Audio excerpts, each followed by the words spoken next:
नमस्कार मंडळी, श्री स्वामी समर्थ. एकोट एकोट जय मल्हार, सदानंदाचा एकोट. मार्गशीर्ष शुद्ध प्रतिपदा ते मार्गशीर्ष शुद्ध षष्टी म्हणजे चंपाषष्ठी आणि या दरम्यान खंडोबा महाराजांचा नवरात्र म्हणजे षडरात्र उत्सव साजरा केला जातो. प्रतिपदा ते चंपाषष्ठी या 6 दिवसांमध्ये खंडोबा महाराजांनी मणी आणि मल्ल या 2 असुरांशी युद्ध करून त्यांचा वध केला होता. म्हणून या दरम्यान खंडोबा नवरात्र साजरे केले जाते. ज्याचं कुलदैवत खंडोबा महाराज असतील त्यांच्या घरामध्ये विधिवत घटस्थापना केली जाते. देवीच्या नवरात्र उत्सवाप्रमाणेच कुळधर्म कुळाचार केला जातो. तर खंडोबा नवरात्रीमध्ये घटस्थापना कशी करावी, प्रत्येक दिवसाचं महत्त्व काय, कुळधर्म कुळाचार कसा करावा, तसेच पंचमीला काय करावं, चंपाषष्ठीची पूजा कशी करावी, घटस्थापनेची संपूर्ण पूजा शास्त्रोक्त पण अगदी साध्या सोप्या पद्धतीने सांगितलेली आहे. यावर्षी म्हणजे 2025 मध्ये खंडोबा नवरात्रीची सुरुवात होत आहे 21 नोव्हेंबर 2025 रोजी आणि त्याची समाप्ती होईल चंपाषष्ठीला म्हणजे 26 नोव्हेंबर 2025 रोजी. 21 नोव्हेंबर रोजी आपल्याला घटस्थापना करायची आहे. 25 नोव्हेंबर रोजी पंचमी आहे आणि 26 नोव्हेंबरला घट विसर्जन म्हणजे चंपाषष्ठी आहे. ज्याचं कुलदैवत खंडोबा महाराज नसतील त्यांनी सुद्धा खंडोबा महाराजांची स्तोत्र मंत्र ग्रंथ सेवा अवश्य करावी. कारण खंडोबा महाराज भगवान शंकरांचाच अवतार आहे आणि आपल्या सर्वांचे कुलदैवत भगवान शंकरच आहेत. तर नवरात्रीमध्ये घटस्थापना कशी करायची ते मी तुम्हाला प्रथम आता सांगते.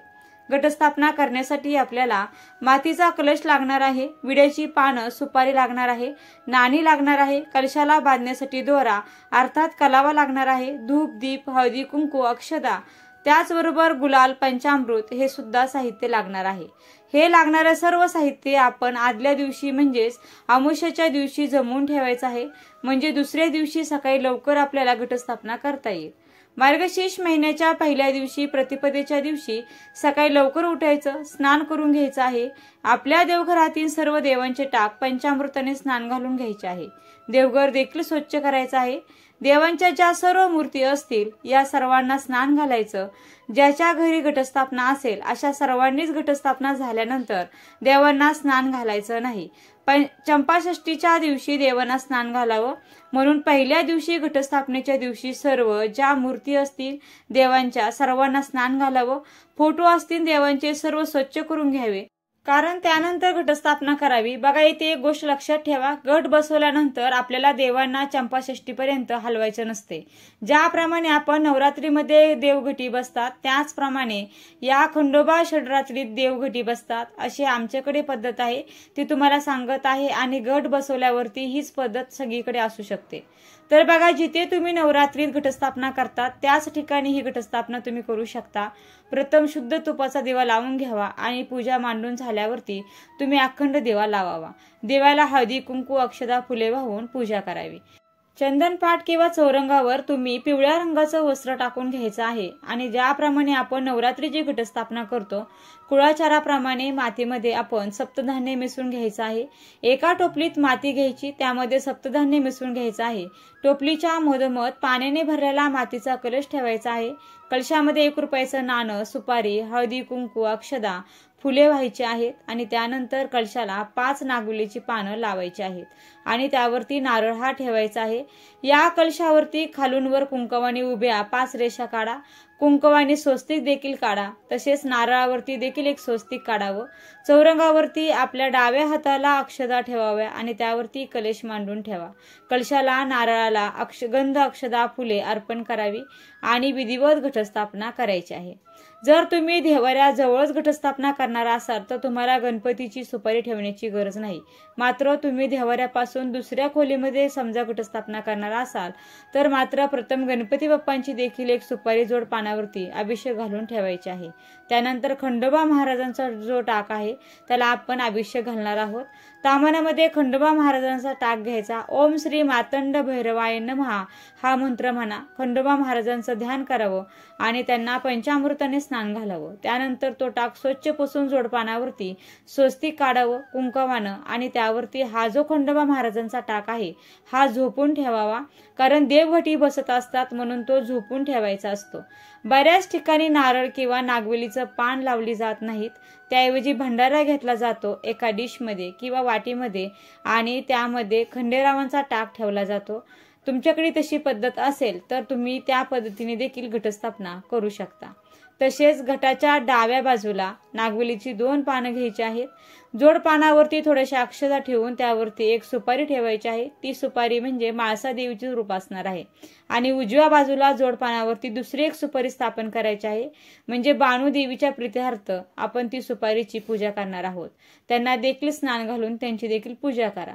आता त्यानंतर शंख आणि घंटेचं पूजन करावं। शंख धामानामध्ये घ्यायचा, स्नान घालायचं, स्वच्छ पुसून घ्यावा। आपल्या उजव्या हाताला शंखाची स्थापना करा, शंखाला गंध लावावा आणि फुलं अर्पण करावी। अक्षता वाहू नका आणि डाव्या बाजूला घंटा स्थापित करायची। घंटेला देखील स्नान घालायचं आणि घंटा स्वच्छ पुसून घ्यायची। थोड्याशा अक्षता ठेवा, आसन म्हणून घंटा त्या ठिकाणी स्थापित करा। गंध, अक्षता, फुलं व्हावी, हळदी कुंकू व्हावे। त्यानंतर तुमच्याकडे मल्हारी सप्तशती ग्रंथ असेल तर त्याचे देखील तुम्हाला एका नवीन वस्त्रावरती ठेवून त्याची देखील पूजा करायची आहे। त्यानंतर ज्याप्रमाणे आपण शारदीय नवरात्रीमध्ये अखंड ज्योत लावतो तशी षडरात्र उत्सवात देखील देवासमोर आपल्याला अखंड ज्योत दुहेरी वातीची लावायची आहे। त्यासाठी मोठी जोडवात तयार करून घ्यायची। अखंड दिव्यामध्ये आपण ज्याप्रमाणे मोठी वात तयार करतो तशीच वात तयार करायची आणि अखंड दिवा आपल्याला लावायचा आहे। त्या वातीसाठी तुम्ही कापूस किंवा कलावा दोन्हीपैकी काहीही वापरू शकता। अखंड दिवा आपल्याकडून विझणार नाही याची देखील काळजी घ्यायची आहे। त्यासाठी दिव्याचा आकार मोठा घ्यायचा। नवरात्रीतला मोठा तुम्ही दगडी दिवा देखील ठेवू शकता किंवा तुमच्याकडे मोठा पत्र्याचा किंवा मातीचा दिवा असेल तर तो देखील ठेवायचा आहे। एका भांड्यामध्ये तो दिवा ठेवा, म्हणजे त्यातून जर तेल खाली आलं तर ते त्या भांड्यामध्ये राहील, बाकीकडे कुठेही तेलकट होणार नाही। आणि त्या पाटावर फक्त खंडेरावांचा टाक आपण तेथे घटी बसवू शकता। समजा तुम्ही जर कळशावरती नारळ ठेवलेला असेल तर दुसरीकडे एका नागवेलीच्या जोड पानावरती खंडोबा महाराजांचा टाक तुम्ही ठेवायचा आहे। किंवा आपल्या देवघरातील जर तुमच्याकडे सगळे देवघटी बसवायची पद्धत असेल तर त्याप्रमाणे देखील तुम्ही देवघरामध्ये त्यांची स्थापना करू शकता। म्हणजेच काय करायचं, तुम्हाला जोड पानावरती घटस्थापनेपाशी फक्त खंडेरावांचा टाक ठेवायचा आणि बाकीचे टाक तुम्ही देवघरामध्ये पूजू शकता। पहिल्या दिवशी घटस्थापना केल्यानंतर घटाला नागवेलीची 5 किंवा 7 पानांची माळ आपल्याला घालायची आहे आणि त्यानंतर 6 दिवस घटाला पिवळ्या फुलांच्या माळा घालायच्या आहे। दररोज घटाला पाणी देखील घालायचं आहे। दररोज विधिवत आरती देखील करायची आहे। प्रथम तुम्ही गणपती बाप्पांची आरती करावी आणि त्यानंतर तुम्ही शंकरांची आरती करावी आणि जितकी सेवा होईल तितकी आपल्या कुळाचाराप्रमाणे आपण या षडरात्र उत्सवात आपल्या कुलदेवीची सेवा करायची आहे। या खंडोबा नवरात्र उत्सवात तुम्ही उपवास देखील करायचा आहे। घटस्थापना केलेली असेल तर घरातील एका व्यक्तीने तरी उपवास करायचा आहे। हे नवरात्र पुरुष मंडळीने केलं तर अधिक चांगलं राहतं। त्यासाठी तुम्ही फलाहार करून हा उपवास करू शकता किंवा सकाळी दिवसभर उपवास करायचा आणि संध्याकाळी उपवास सोडायचा। तर अशा पद्धतीने देखील तुम्ही हा नवरात्रीचा उपवास करू शकता। तसेच तुम्ही नवरात्रीप्रमाणेच आपण जे भगर किंवा जे फराळाचे पदार्थ खातो ते पदार्थ तुम्ही या उपवासाला खाऊ शकता। तर अशा पद्धतीने घटस्थापनेची पूजा झाल्यानंतर रोज टाकावरती दुरूनच आपल्याला हळदी कुंकू व्हायचं आहे। भंडारा म्हणजे हळद देखील व्हायची आहे। रोज टाकाला स्नान घालायची गरज नाही। तसेच देवांना देखील स्नान घालू नका, कारण देवघटी असतात। दुरूनच आपण टाकाची किंवा फोटोची पंचोपचारे पूजा करायची। गंध व्हावा, अक्षता व्हावेत, फुले व्हावीत, धूप दीप व्हावे। नैवेद्य आपण रोज जे घरामध्ये बनवतो सकाळ संध्याकाळ त्याचाच नैवेद्य आपल्याला पूजेला दाखवायचा आहे। सकाळ संध्याकाळ आरती करायची आणि हे जे 6 दिवस असतात प्रतिपदा, घटस्थापना ते चंपाषष्ठी, तर या दरम्यान कुलदैवत खंडोबा महाराज यांचं जेवढी आपल्याला सेवा करता येईल तेवढी आपल्याला सेवा करायची आहे। तुमच्या घरामध्ये जर कोणाचं लग्न जमत नसेल किंवा काही अडीअडचणी येत असतील तर त्यासाठी तुम्ही या खंडोबा नवरात्रीमध्ये घटस्थापना करा, आपल्या कुलदेवीची सेवा करा। नक्कीच लग्न जमण्यात जे काही अडीअडचणी असतील त्या देखील दूर व्हायला मदत होतील। त्याचबरोबर आपल्या घरातील सर्वांना सुख समाधान आणि आरोग्यपूर्ण जीवनाचा आनंद मिळावा। आपल्यावर जी काही संकट असतात ती नाहीसे व्हावीत यासाठी षडरात्र उत्सव काळामध्ये आपल्या घरामध्ये रूढीप्रमाणे आपण कुलधर्म कुळाचार करायचा आहे। कुळाचार करायचा आहे। मद्यपान, मांसाहार या काळामध्ये आपण चुकूनही करायचा नाही। घरामध्ये नियम व्रत पाळायचे आहेत, उपवास करायचा आहे, आपलं आचरण शुद्ध ठेवायचं आहे, घरातील वातावरण मंगलमय आणि प्रसन्न ठेवायचं आहे।